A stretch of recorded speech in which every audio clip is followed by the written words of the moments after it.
Hello everyone and welcome to my brand new video. Today I will be talking about the recent round of the Copa do Brasil.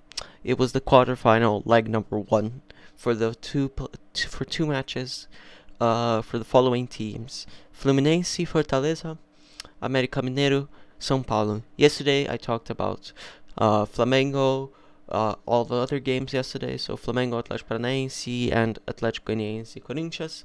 Today I will be talking to you about the other two matches that happened yesterday. The first match that happened was São Paulo and América Mineiro.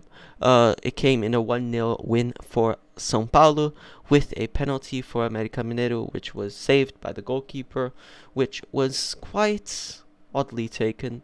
Almost like it was quite an easy save for the goalkeeper. It was a match that had competition from both sides, but of course, São Paulo did come on top. São Paulo came with a very smart strategy compared to America, which didn't really come with a strategy, more playing defensively and counter-attacking, which is how most of their attacks came to fruition. They had 13 shots, São Paulo, and 5 on target, whilst América Mineiro only had 8 shots and 1 on target. Of course, they had a very great chance, which is where the penalty came from, but there was a foul within that chance, and they weren't able to finalize the chance. They had many good chances, America, but they just were never able to do quite well with those chances. Really good counter-attack chances with no defense, proper defending them. And then they would just end up losing for some reason. The shot they wouldn't able to shoot, or they would just take too long and the defense would come.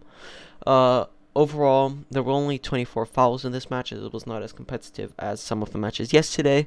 It was similar to the Atlético Goianiense and Corinthians match, but however, this time around the São Paulo, so the preferred team, did win. São Paulo came with a very smart strategy for this game. I feel like they might have analyzed the team because they were always playing through the sides, crossing it in, which clearly, as you can tell throughout the match, America wasn't really ready for. Their defensive ways weren't very good against that. Second stick, always putting it into the second stick, coming from the right and putting it into the left all the way. That's how their first goal came, and that's how their only goal came. This match overall was quite good for the São Paulo side. They were able to really create around the match, and they were able to really play around with the ball. Overall, like, America weren't able to do much throughout this match, trying to stay back and counterattack, which is what they were able to do sometimes, but were just not able to finalize. Very good thinking from Rogério Ceni in the way he played. The team were able to really play well, and I gotta, 1 second real quick, I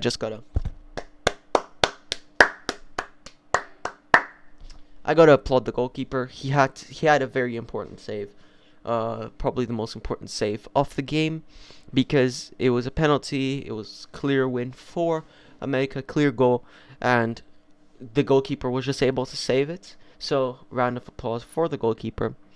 Overall, the game was quite, technically it wasn't one of the good games. Like, if you talk strategically, it wasn't the best of games, but it was definitely filled with emotions, filled with drama. Everything was happening. There was penalties. It was very filled with drama, but overall the match was not very technically acquired, let's say that.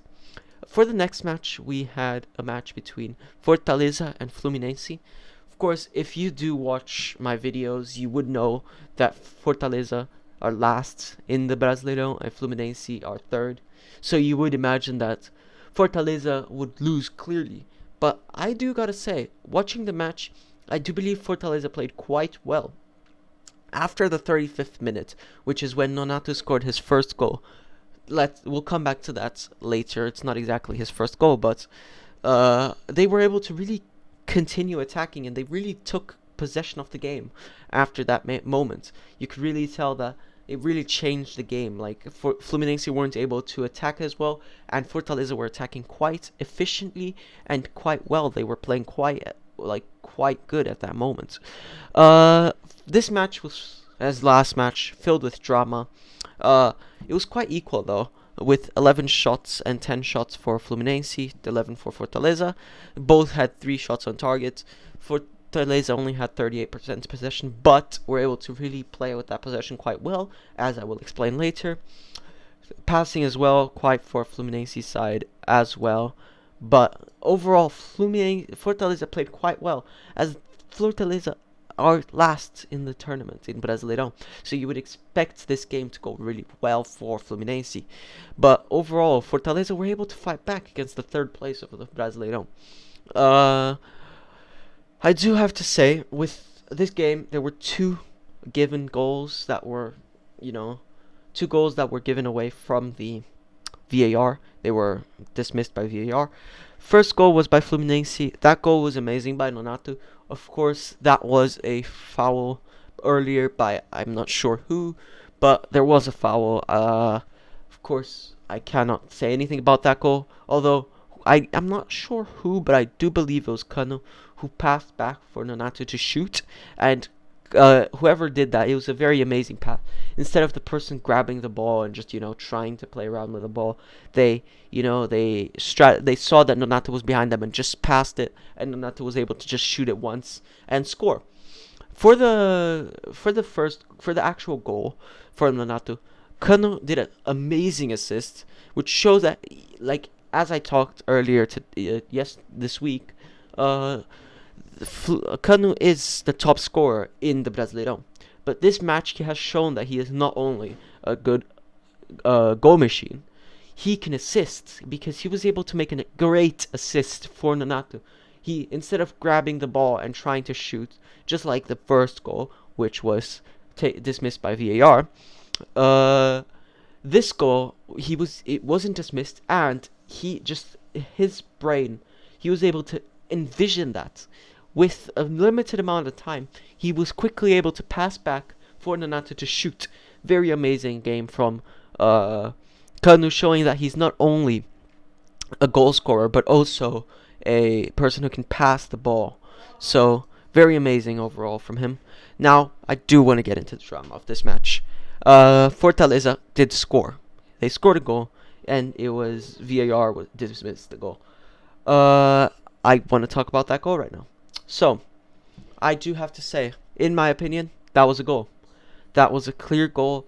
If you look at the VAR image, it's very clear that his foot is actually on the blue line. That is the line that they gave for where the Fluminense player was.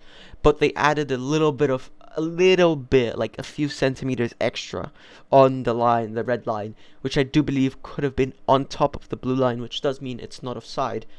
So in my opinion, that Fortaleza goal is not offside. But also talking about Fluminense, there was a foul given by the ref, of course. That was it was a counterattack by Fluminense, and Capixaba, the left back for Fortaleza, he came from the front, attacked the player from Fluminense who was attacking, slide tackled him, didn't hit the ball. The player from Fluminense was clear on goal, and the ref only gave a yellow card, which I do believe could have been a red. Of course, there was a player, I'm pretty sure it was Ceballos. I don't know how to say his name properly. I'm pretty sure he was coming to aid, but it didn't look very clear that he was going to be able to aid, because he was in a similar line as the player from Fluminense. So that could have been a red card. But overall, it was a very good match from Fortaleza. They were able to really play that match well. Yeah. I hope you have enjoyed my video, and I'll be back with you guys soon, as soon there will be the Brasileirão. I'm pretty sure it ends on the Tuesday, which does mean that I'll be posting on the Wednesday or the Tuesday, depending on which day the final game is in. I hope you have enjoyed, and good